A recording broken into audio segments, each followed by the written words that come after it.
This video is brought to you by patreon.com/worsttake. Get access to exclusive live streams and Discord servers, on-screen shoutouts, and early access to some videos when you join now. Help make sure that we can continue to make content like this by supporting the Patreon. Links are in the description down below.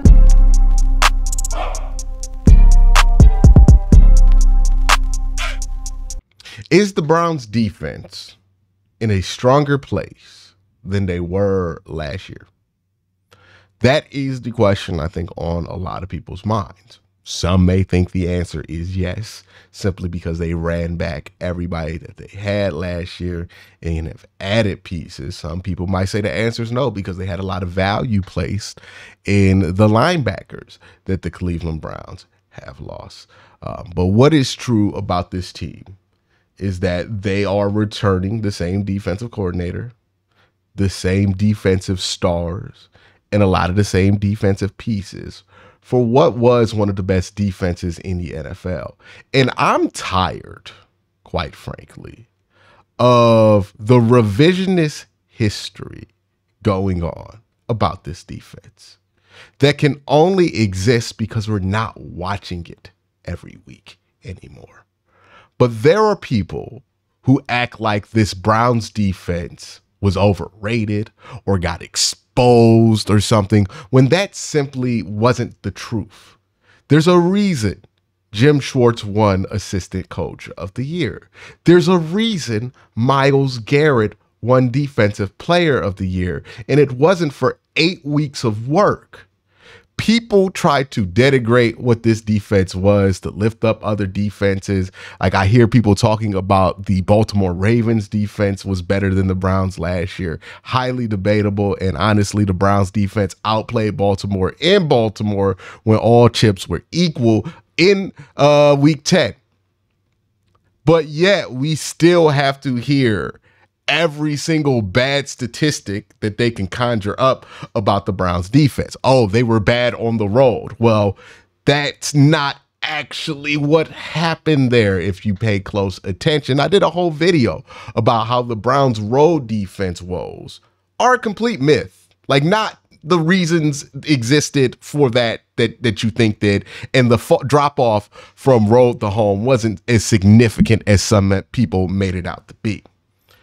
For whatever reason, it seems like as much as people talked about the Browns defense during the season, as much as people were talking about how the Browns defense was so good, even with Joe Flacco, the Browns were the only threat to Baltimore on their inevitable quest to get to the Super Bowl.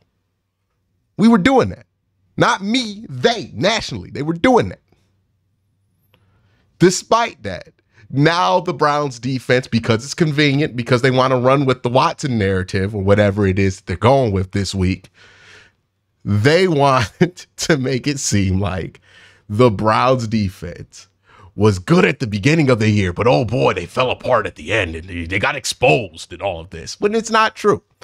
The Browns defense was weaker at the end of the year than they were at the beginning of the year. That is a fact. But the reason they were weaker is obvious. They were injured. They had a lot of injuries. People want to bring up the Browns game performance against the Houston Texans in the wild card game as like this big gotcha on the Browns defense not being that good and being figured out and exposed. Ronnie Hickman, undrafted free agent, rookie, started at safety in that game. Grant Delpit did not play in that game, nor did Ronnie McLeod. All three of your starting safeties were out. So did the secondary get toe up a little bit? Yeah, because they were injured. So many small details have been conveniently forgotten when people talk about this Cleveland Browns defense. And it makes you, as a Browns fan, feel like you have to apologize for saying that the Browns had the best defense in the NFL. You might even find yourself like subconsciously apologizing for it by saying, instead of saying the Browns had the best defense in the NFL, you say they were one of the best defenses in the NFL. But that's not true. The Browns were the best defense in the NFL. And by the end of the year, we were comparing them to historical defenses, not other contemporary ones. So it's interesting how the narrative got changed on the Browns defense, despite the Browns defense playing no games between the narrative ending and starting. So let's talk about the Browns defense. Let's talk about their strengths. Let's talk about what they do well, what they don't do well. The strengths about the Browns defense is that they are masters at resetting the line of scrimmage in multiple different ways. The Browns will get a ton of TFLs. They were one of the best TFL teams in the NFL. The Browns will get sacks. They were one of the best sack teams in the NFL. The Browns will tackle you behind the line of scrimmage if you throw a screen parallel to the line of scrimmage. The Browns will tackle you behind the line of scrimmage if you run a sweep. The Browns, name a play, the Browns defense will find a way to tackle you behind the line of scrimmage. They also reset the line of scrimmage, which means their defensive line can penetrate so well that they can reset the line of scrimmage and force quarterbacks to make quicker and quicker decisions. These are invaluable skills to a defense. Another thing that the Browns defense is really good at is net zero plays. They do a good job of creating situations where you can run a play on offense against the Browns defense and get 0 yards or negative yards. That is one of the strengths of the Cleveland Browns defense and why the Cleveland Browns defense was able to create so many 3-and-outs. It's not about stopping every single type of play. It's the fact that the Browns can reset the line of scrimmage, get TFLs, and then create net zero plays, which means that when it's third down, you're either in like 3rd and 10, 3rd and 12. Either way, you're in a down and distance that you don't like. The tackling on third down was pretty strong too for the Cleveland Browns. The Cleveland Browns' strength is their aggression. They are momentum creators on defense and able to kind of dictate the terms of the battle. Obviously, this is bolstered by having Denzel Ward, who helps create a lot of those net zero plays and even some TFLs.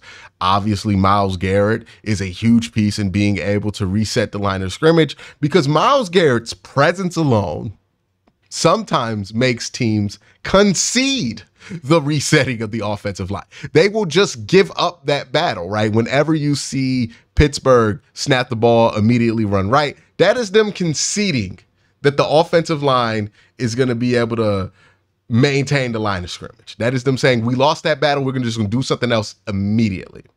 That is what the presence of Myles Garrett does, right? Just him existing, standing on the field, that puts teams in that situation, let alone the actual playmaking ability of Myles Garrett and what that does to reset the line of scrimmage versus teams. This is why the Browns defense is elite. They're still elite. They were elite last year, and they will continue to be elite whether they play road or home because I believe this unit is that damn good. Now, this defense is not going to be perfect. No defense is. And how you play and how you dominate does open you up to some weaknesses. And I think it's important to talk about those, but understand that those weaknesses are inherent, but they get made up for by the strengths. So let's talk about the weaknesses. The number one weakness in how the Browns play that's inevitable, it's an inherent trade-off, is the big plays. When you're as aggressive as the Cleveland Browns are, when you want to reset the line of scrimmage as much as the Browns want to do, when you want to get guys behind the sticks as much as the Browns do, you're going to take chances. And sometimes those chances are not going to go your way, and you're going to give up a big play. That's just part of it. The Browns gave up big plays last year. That's going to continue to happen. That's part of the trade-off that they make to be able to run this defense at such a high level. Another thing that's just going to happen at a higher rate than you would like is missed tackles. You're just going to miss more tackles. Again, you're asking these guys to be more aggressive. You're asking these guys to run faster and attack faster, which means they're going to be sloppier with their tackling. That is an inherent trade-off and a trade-off that I'm sure Jim Schwartz is fine with. Now, you don't want the tackling to get abysmal. You don't want to be one of the worst tackling teams in the NFL, right? There's a certain range where you're willing to accept it. The same thing with big plays. I'm not going to freak out if there's one big play in a game. I kind of expect that there should be a big play in a game. But if there's like 5, okay, we got a problem. Something's not working, right? The same thing exists with missed tackles. I'm not going to freak if there's like 5 missed tackles in like 2 weeks. But if there's like 10 missed tackles in one game, we got a problem. we got a problem. So that's kind of something that comes with the territory as well. Another thing that comes with the territory, running a wide nine, you're just going to have spotty run defense. You're asking your linebackers to cover a lot of space. You're giving up a lot of ground already just by how you're structured to the offensive line, two guards that pull into the gaps. You're just going to have spotty run defense. There are going to be times where teams seemingly are able to run the ball on the Cleveland Browns. And it's going to be a little frustrating, but it comes with the territory. And it'll end if the Browns can get a TFL or get a block shed and get behind the line of scrimmage to kind of stop all of that, to force them out the run game. That is something that you just kind of have to deal with. Again, you don't want to get gashed for like 300 yards. I'm not saying it's acceptable no matter at what level it comes, but it does come with the territory of how aggressive and how the Browns just choose to align to complement that aggression. But one area that the Browns kind of weren't great at last year that they could get much better at is the goal line stuff. Now, they were fine in the red zone, so I'm not going to blanket this as red zone, but some of the goal line stuff they did struggle with, right? The Browns were a little bit too movable with motion, right? They were a little bit too aggressive at times when they don't have to be aggressive. I would like goal line instincts to just be a little bit better for this team. They seem to do a great job of it on 3rd and 4th and shorts, but just when they get to the goal line, you don't see that same level of success translate. And I think it's because they're trying to make too much of a play at that time. So I think that can be fixed. So those are the Browns' strengths and weaknesses. At the end of the day, I truly believe that the Browns have the best defense in the NFL. And I shouldn't feel like that's me going out on a limb. They were the best defense in the NFL last year. If they didn't get injured, they would have continued to be the best defense in the NFL last year. And as long as they stay healthy this year, they should be the best defense in the NFL. They're returning all of their key players, and they're in year 2 of Jim Schwartz's system, which means that some of the stuff in the secondary you hope can get better, like the zone coverage issues that they had at times last year. Now, again, you're going to have issues. You're going to give up big plays because you got a lot of playmakers. Like, sometimes it's going to happen. But you're going to be the best defense in the NFL if you're the Cleveland Browns, and you should probably expect them to be the best defense in the NFL. You have all the major pieces back. Yes, there's some moving at linebacker, but I think we also should give Jason Tarver a lot of respect. He's done a great job at developing linebackers over the year, and I expect him to continue to do a great job developing those linebackers this year. So that's what the defense is. Now, the one area that doesn't really have much to do with the players on defense, where the defense can improve or take that next step, is if they get offensive support. This defense was able to create margins of like plus 24 consistently when they just had a quarterback in who did not turn over the ball.